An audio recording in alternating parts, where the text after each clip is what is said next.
do you mean you don't want your kids to join karate? It's awesome.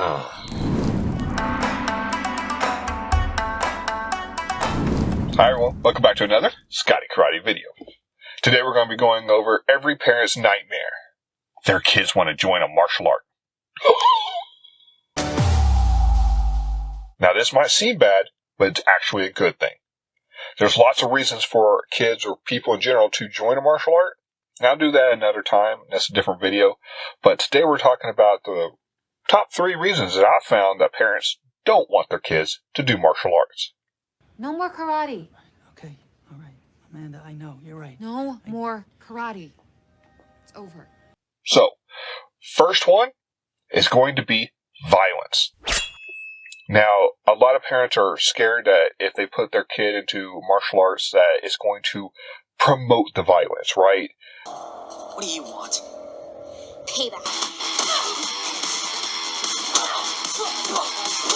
Make it acceptable, make it okay, make it where they think that it's going to make it a positive, I guess, in their world. Which, I mean, if done right, it is, but that's not really what happens. That fear isn't really justified. And the reason I say that is because violence is all around. You know, especially if you're a kid or you have kids, you're going to get out there, you're going to get bullied, you're going to have friends that get bullied, picked on, whatever. This happens to everybody. I mean, most people experience this in some way or form. So, why are you hiding it? You know, it's going to happen. So, instead of ignoring the situation and hoping that everybody else is just more enlightened, a martial art can actually help with this because they teach that in a very structured and safe environment. And this is something a lot of parents don't understand is it's not a, yeah, we love to fight. It is, hey, this is what you do in case you're in a fight. Does that make sense? Piggybacking off the last one, number 2, parents have a problem and they feel like it's going to promote violence. They think that they're going to want to be violent if they train to fight. And this is an understandable correlation. It doesn't have the causation there because you'll see in most martial arts, one of the first things they teach is to keep your hands to yourself. Understand that this is for defense. You're not going out roaming the streets looking for fights. So that, you know, it'll make them violent mentality isn't really justified. So what you'll end up having is you'll have a kid, usually who's being picked on. I mean, I've already said it before, most martial artists are nerds. We just are. Nerd! And so you have someone who's needing that. And they're needing the self-confidence, the self-defense, the ability to just be able to understand who they are and what they can do, and in case something does happen, be able to protect themselves. It's not a fostering environment for violence. So you'd be surprised how many kids that are violent, right? They have a tendency to get into more fights. They're more likely to fly off the handle if someone calls them a bad name or whatever and start a fight. You'd be surprised how many of those kids come to a martial art and really pretty quickly, within a couple months, just of having that atmosphere, all that kind of goes away. And some of that I contribute just personally. I've seen this. I see it in myself. If I go a period of time, like story time. It's story time! So I've went periods of time in my life where I didn't do martial arts. And some of those because of injuries, right? I got injured about 5-6 years back. Tore a hip flexor. Pretty rough stuff. I was able to walk, I was able to do things, but it basically took karate out of it, because the second I went into a class, the next day I was so sore and hurt, I could barely move. So I couldn't go. So it took me out for about a year.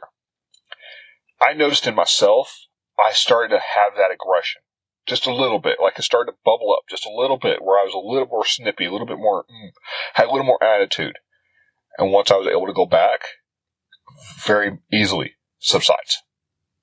So your kids are going to be the same way, in a very similar way anyway. So instead of being so off the handle and having that built up where they're just ready to go, they're having a healthy, safe environment they can get that aggression out. Hitting a bag is very therapeutic. If you don't do martial arts, go hit a bag. I don't care. Going and hitting a bag, just getting that rage out, just rah, is so therapeutic because at the end of it, usually you're tired, you're exhausted, you're sweaty, and that kind of, I want to fight, it kind of goes away.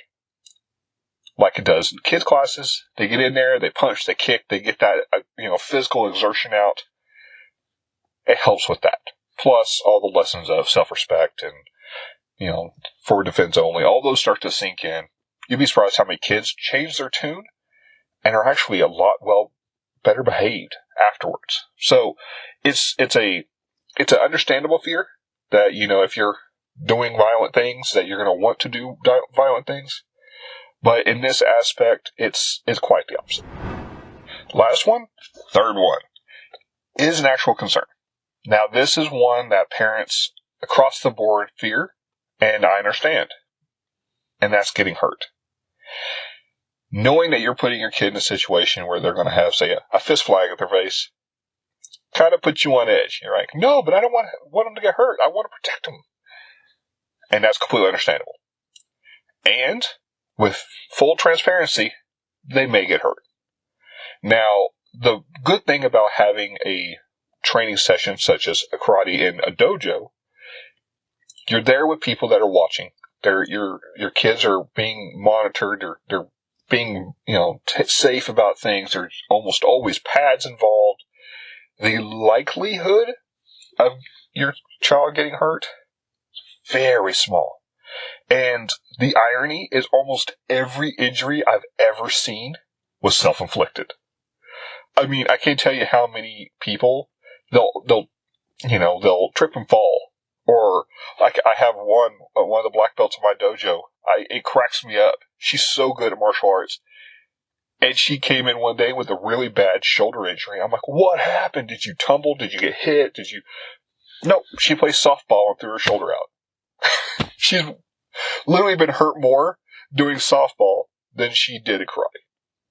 So, my point to that is, injuries do happen. I mean, I get knuckles messed up. I get, little bruising here and there. This stuff happens. I mean, you are being physical. But I wouldn't say it's any more than any other sport you would do. So if you put your kids in baseball, they're going to come home with big bruises down their side because they slid into home. You put them in, basketball, they're going to get checked and they're going to get put to the ground. They're going to have, a bruised butt, so on and so forth. All these things happened, right? The good news is almost never have I seen major injuries. Like, say, football, someone comes in, tackles you low, messes up your knee. I've seen some issues in my life, but nothing really like that in karate.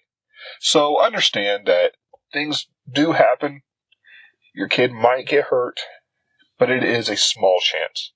There is people watching, they're being trained, they're being monitored, and if it does, most times it's because they did something they shouldn't have, such as played around or messed up and they, broke a toe or whatever. So don't stress about that as much, even though it is a real concern. What do you think? You like today's list? If you have any others that you would like to add, please let me know in the comments below. This is not an exclusive list. It is not all the reasons. But these are the top 3 that I see the most of. They're worried about their kids promoting violence or the parents promoting violence with kids, saying it's okay or good thing. The kids becoming violent or encouraging that violence. And, of course, getting injured. These are the top 3 that I see a lot and have to talk to parents about the most. What are yours? Did I miss any? Let me know. What are your top 3?